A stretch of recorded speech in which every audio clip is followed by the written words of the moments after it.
Good morning, you beautiful peeps. My name's John. Welcome to my channel. Welcome to the SkyRC GSM020. It's the small GPS unit. Now, I'm going to answer the question straight away because people are going to ask me, why didn't I get the GPS with the display on it? There's two reasons for that. One, displays use more power. Two, whenever I have a display on an RC car, the first thing that happens is it goes inverted and scratches up the display. Happens with cameras, happens with the last GPS. Actually, the last GPS, we mounted it on the rear wing, and literally within the first 20 seconds, the car was upside down, sliding along the ground, and scratched up the whole of the display. So with this one, there's a lot less chance of damage. There's no buttons on it, there's nothing on it to cause damage. So that's why I got this one. Plus, look at the size of it. It's tiny. I love it. Absolutely love it. Right, I wanted to show you the installation. This is what you need to install. This phone here is my old one. Okay, so if it goes slow, well, it's because it's slow. That's why. Now, this one is $81.99 at Banggood. They sent it to me, so thank you very much. Very kind of you. This is actually really brilliant because I've got like 4 or 5 cars that I need to test the speed of that I've not been able to because I haven't had a decent GPS. So there you go. So go to open, give it permission to access all of my private information. And it's now searching. This remains off until it gets a signal from a telephone with the Bluetooth. As you see, it's come up straight away. Click on that. This now turns itself on, and that's it. It's that simple. No big installation issues at all. So let me just put that down for a second and focus the camera. So, as you can see, it's turned on with a Bluetooth connection, and it's got satellites in here, which is not only a surprise, but a shock. 7 satellites. Wow, that's impressive. Very basic app, which I absolutely love. There's not a lot of, complicated things that you have to go through. Track, start, and then I assume at this point I should be running up and down the roof. I'll do that later, or probably get Colin to do that later. Let me stop that. Turn off track. Can you do that? No, read. What does that do? Okay, well, it's really accurate, as you can tell, because it's registered that it wasn't moving. I mean, like, what more do you need to know?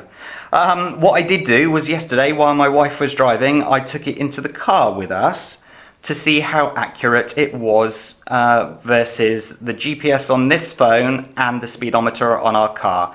Now, a little word of warning, our car is a 2004 model car, so the speedometer probably isn't the most accurate.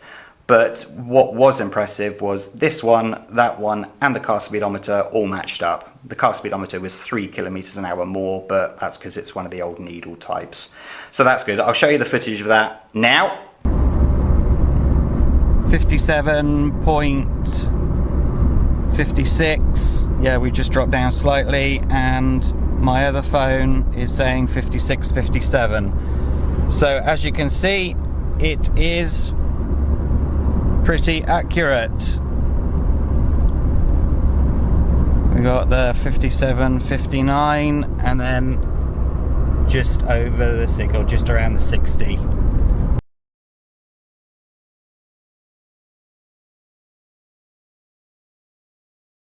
So yeah, I'd say pretty accurate for that. Darling, could you avoid the bumps in the road? You know where we live, yeah? What, Pothole Malta? Okay, thank you. Welcome back. So as you can see, pretty accurate, and I really like that. So I think the very next thing that we need to do is to get it on top of an RC car and test it. Looking forward to that.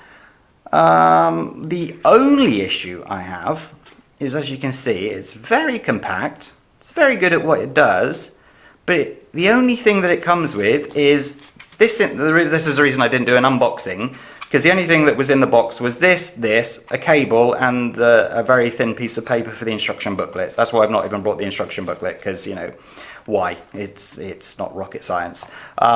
So to mount it to the car, I would have liked some sort of, I don't know, somewhere to put a cable tie or a clip that you could put it in. So before I mount it to the car, I don't want to just go and mount it with lots and lots of tape, or, you know, even a little bit of duct tape, a double-sided tape on the bottom, because I'm worried about it falling off. I do have some various connectors around. I'm going to see if I can find one that will sort of clip onto it. If not, it will be taped. So let's get it out. Okay, here we have the GPS mounted there. As you can see, the 3 lights we can still see. This is basically an old case from one of those action cameras.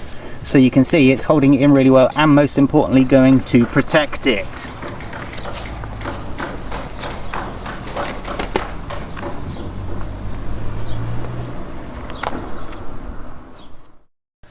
Okay, just a couple of things. We were just testing this tyre, had nothing to do with the GPS at this point, but now we're going over to the GPS video, and you can see that we've already been inverted and scratched this here, so I'm really glad I put it in that case.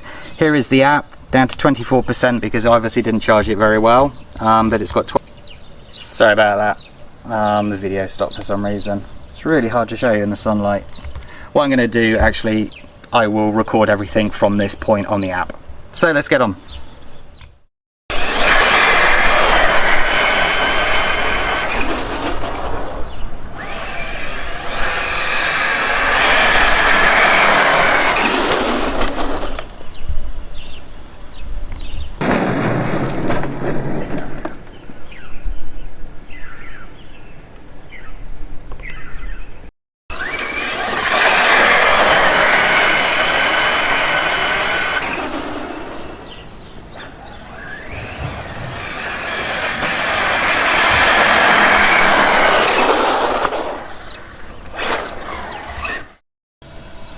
Okie dokie, we just had 2 quick speed runs up there. Let's see what it says. Oh, you know what? I didn't hit start, did I?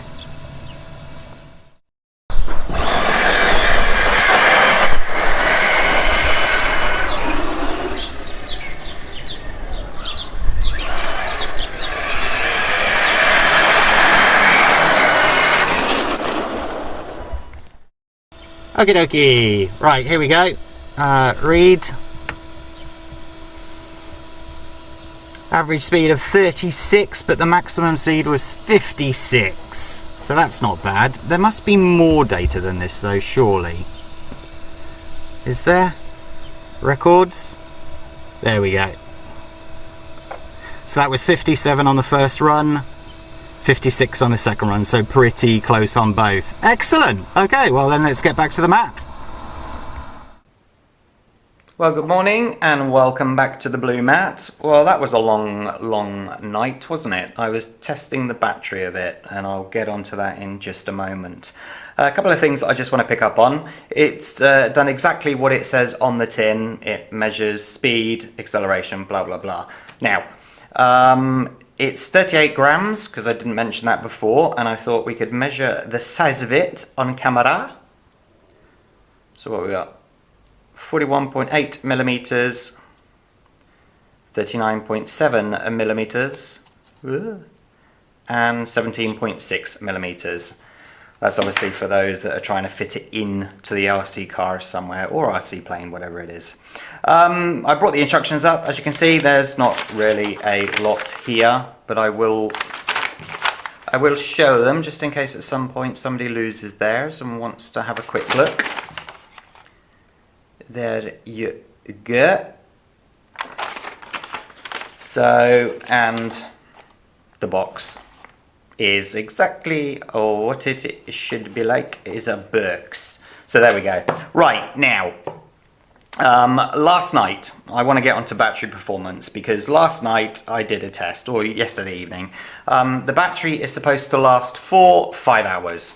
Okay, rechargeable battery, 200 milliamp hours built in. But from my experience, that's in best case scenario, so it should last about 3 hours solidly. Wow, was I wrong and very surprised. it lasted much, much, much longer than that. And I've written them down here, but I will quickly go through it. I turned set all of this up with the camera at 6:59 last night, where it was at 100%. I did time lapse during this whole period, but the lights go on and off, but not a lot I could do about that. At 9:59, so 3 hours later, it was at 69%. At 11:59, at the 5-hour mark, it was still at 51%. And then it finally went off at 3:24 in the morning, so that's 8 hours and 25 minutes, where it was at 5%, so it turned itself off. Oh my God.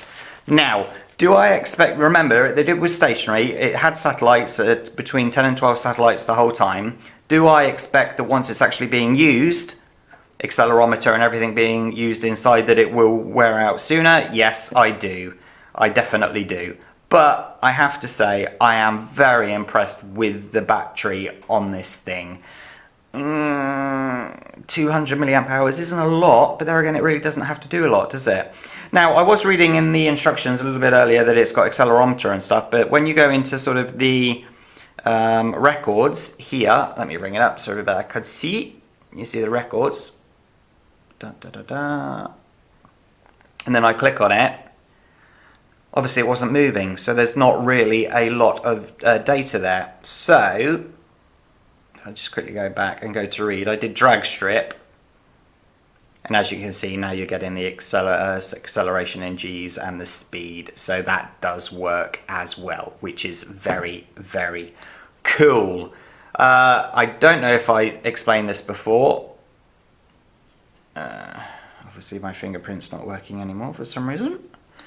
Yes, that's my code for this phone, but not for all my phones, all right? So don't start with me. To turn it off is very simple. You've got to turn it off with the app. You go to turn off, and it says alert. Click OK to turn off the device and the app, so you do that. And then you wait for that to turn itself off.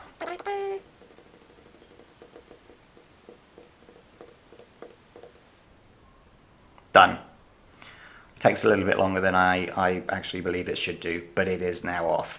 Now it is going to use power even though it's turned off, because to turn it on again there is no on button.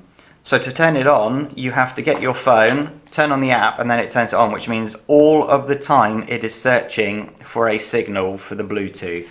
So keep that in mind. Don't put this in a drawer and then a week later just grab it because you put it in the drawer 100% power, grab it and run outside because it will probably be empty at that point. So make sure that you have it charged up just before you go out. So we're back to the conclusion. Do I recommend this diddy little device? And I have to say, as I said at the start of this section of the video, it does exactly what it says on the tin. It's very, very good at what it does. It seems very accurate, but obviously without being alongside exactly or another device at the same time in the same RC car, it's very hard to tell. But when I was in our road car driving along, it seemed very accurate.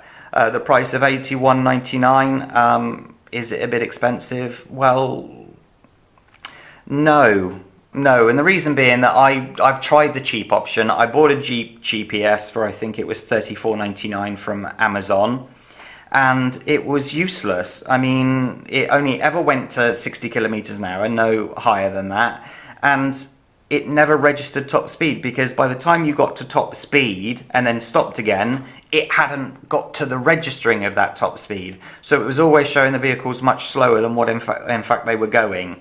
And I know this because then I strapped a mobile phone to the car at the same point and it was showing the correct speed. Okay, so sometimes it's worthwhile spending a little bit more, but ensuring that you're going to get some good data and some good accurate data. That's the important part, isn't it? Now, this is the GSM 020. I am thinking about picking up the GSM 015, which is the one which got the screen on as well. I said at the start of this video that I don't like the ones with the screen, but now that I've got something that can protect the screen, this one here, hopefully it will fit in there. I'm not sure, I'll have to measure, but I think I may get them so that I can do a direct side-by-side comparison. So there you go, ladies and gentlemen. I hope you liked the video. If you did, hit that like button. Remember, guys, I was messing around. I had to come up and down every 28 minutes to press press the screen on my phone to stop it going into standby mode. So, you know, I put a lot of effort into this video, so hit that like button, subscribe to the channel, and I'll catch you next time. Take care of yourselves. Bye bye.